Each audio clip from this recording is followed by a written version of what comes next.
Okay, guys, look at this. I got a Pakistani mulberry plant from Chris, right? That's me. Yeah, he's got the big plants here. He's been growing for how long? About 5 years. 5 years, Yeah, and you're getting fruits religiously every year. absolutely. One of Yeah, the easiest plants to grow in the Arizona desert. Yeah. yeah. How about the maintenance? What it takes? I mean, what I have to do for it, like watering and stuff. What's your recommendation? Yeah, for first summer, you're going to want to water probably every 3 or 4 days until it gets really established. Okay, But now that mine's established after 3.5 years, it gets water every 2 weeks. every 2 weeks. And Okay. you always want to deep water. So like you'll not this summer, but next summer you'll put the hose on, you'll crank, turn it down real low and just let it trickle Okay. and leave it on for a couple hours because you want that water to work its way down. Soak it down all the way. Yep, and because it's going to promote the tree's going to want to send roots down. Uh-huh. Versus if you water often, the roots will stay on the surface, which isn't good. Okay, gotcha. And how often, I mean, is it like yearly things this fruit comes in or Yeah, twice a year? Nope, once a year around April, May is April, usually May. when you'll get fruit. It'll be about maybe 6 or 8 weeks. Okay, to ripe. Yep, and you can pick the fruit when they're not fully purple. So they'll be kind of like half green, half purple. They're a little more tart. And you can eat them then, and you'll get them before the birds. The birds see when they're purple, and then they're gonna shoot them. Yeah. I can see that happening in Arizona quite often. Second question is, how often I have to trim this tree? Like, when the tree grow up. I mean, do you recommend trimming the tree or? Well, you don't have to. If you want, it'll probably get about 35 feet tall and Okay. about 35 feet wide. Okay. And you don't have to trim it, but I prune mine every winter in around December, January. And that way it's bushy. Okay. And I can with a step ladder, I can pick the fruit. Because if you let it get full size, you're gonna have to go up a bigger ladder. Gotcha. Or you're gonna pick the fruit up off the ground. But I like picking it off the tree. Perfect. Do you eat just by itself, or do you use in salad or something like that? You can eat them plain, but I tend to freeze them and put them in smoothies. Okay. As well. That's my plan too. Yeah. Yeah, and what's great is like when they're really producing fruit, you can go out there every day and pick a bowl. Yeah. And eat it throughout the day. Right. And then a day or two later, go out and pick another bowl and just continue doing that. It's healthy for you, this fruit. Very healthy for you, yeah. Yeah, it's got a lot of vitamin and stuff.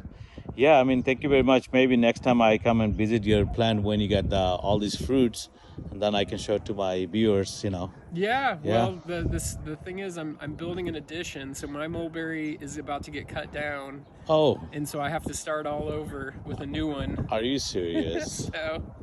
Damn. So, I mean, I will give you my camera. If you could, like, video that for me, I appreciate that. That way my viewers can see it. Just video the tree. Well, right now I've got the irrigation going in the backyard, so I can't get to it because the water's this deep back there. Okay, gotcha. The other thing with these, like, when you dig the hole, it doesn't need anything fancy. You might buy a bag of like potting mix, just to amend the soil a little bit, and plant it. When it comes to fertilizing, just buy some regular old fertilizer from Lowe's or Home Depot. You can throw a couple handfuls, but these don't really need fertilizer. So it's good on Arizona sand then. What's that? Arizona sand. I mean, Arizona sandy soils and stuff. It'll do fine in these soils without anything, but it's always a good idea. Where a lot of things like these all need fertilizer to do well here, right? But what is this plant? This is called hopseed. Okay. And it grows about 10 or 12 feet, and then this is going to be a hedge eventually. That's why I keep cutting it back. Right. So What is this plant? This one? That one's called yellow bells.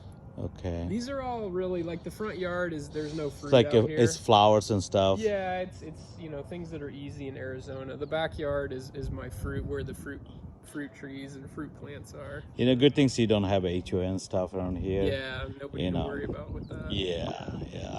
I live in HOA community, so there's a lot of restriction on the front yard. But I like you have a big yard.